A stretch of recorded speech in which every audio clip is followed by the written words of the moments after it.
পবিত্র ঈদুল আজহা উপলক্ষে নিউ ইয়র্কের জ্যামাইকা মুসলিম সেন্টারে সবচেয়ে বড় ঈদ জামাত অনুষ্ঠিত হয়েছে।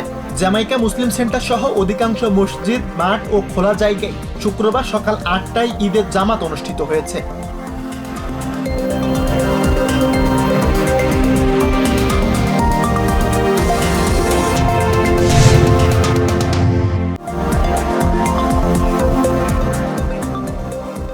ট্রাম্পের বিজয়ে নিজের গুরুত্বপূর্ণ ভূমিকার কথা জানালেন ইলন মাস্ক। বৃহস্পতিবার ওভাল অফিসে এক সাক্ষাৎকারে মাস্ক বলেন, তার সহায়তা ছাড়া ট্রাম্পের পক্ষে জেতা সম্ভব হতো না। মাস্কের এই মন্তব্য ঘিরে রাজনৈতিক অঙ্গনে শুরু হয়েছে তীব্র বিতর্ক ও নানা ব্যাখ্যা বিশ্লেষণ।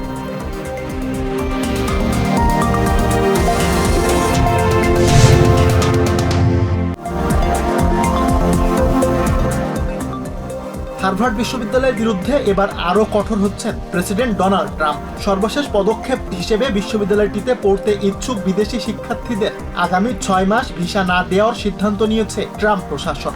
বৃহস্পতিবার এএফপির প্রতিবেদনে এ তথ্য জানানো হয়েছে।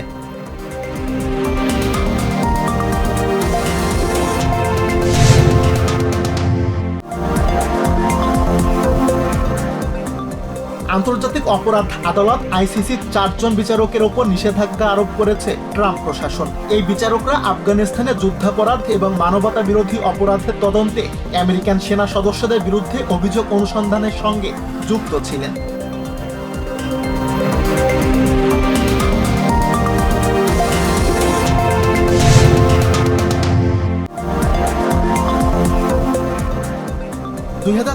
সালের এপ্রিলের প্রথমার্ধে বাংলাদেশে জাতীয় নির্বাচন অনুষ্ঠিত হবে বলে জানিয়েছেন প্রধান উপদেষ্টা ডক্টর মোহাম্মদ ইউনূস।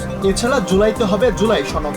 নির্বাচন কমিশন উপযুক্ত সময়ে নির্বাচনের রোডম্যাপ দেবে বলেও জানান তিনি। শুক্রবার জাতির উপলক্ষে দেয়া ভাষণে ডক্টর ইউনূস এসব কথা বলেন।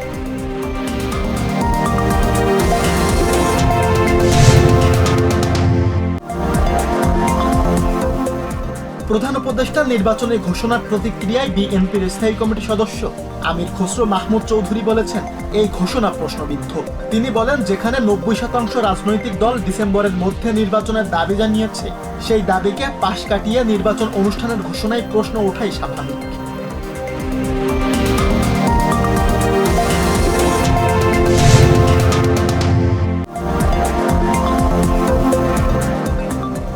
প্রধান উপদেষ্টা নির্বাচনী ঘোষণার প্রতিক্রিয়ায় জাতীয় নাগরিক পার্টি বলেছে, সংস্কার সহ দাবি বাস্তবায়নের ব্যাপারে কার্যকর পদক্ষেপ নেওয়া হলে নির্বাচনের বিষয়ে তাদের কোনো আপত্তি নেই। তবে তার আগে জুলাই সনদ, জুলাই ঘোষণাপত্র ও সংস্কার বাস্তবায়নের ব্যাপারে কার্যকর পদক্ষেপ নেওয়ার দাবি জানিয়েছে তারা।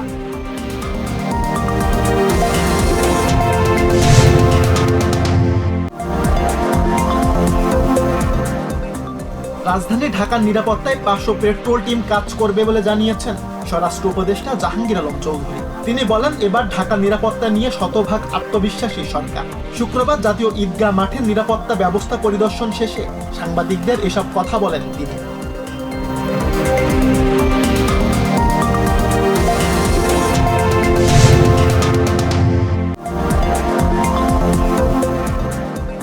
সৌদি আরব সহ মধ্যপ্রাচ্য এবং বিশ্বের অনেক দেশেই পবিত্র ঈদুল আজহা পালিত হয়েছে। স্থানীয় সময় শুক্রবার সকালে মক্কার পবিত্র কাবা শরীফ ঘিরে ঈদের নামাজ পড়েন সেখানকার ধর্মপ্রাণ মুসলমানরা। এবারের হজে ১.৫ মিলিয়নের বেশি মুসলমান অংশ নিয়েছে বলে জানিয়েছে সৌদি সরকার।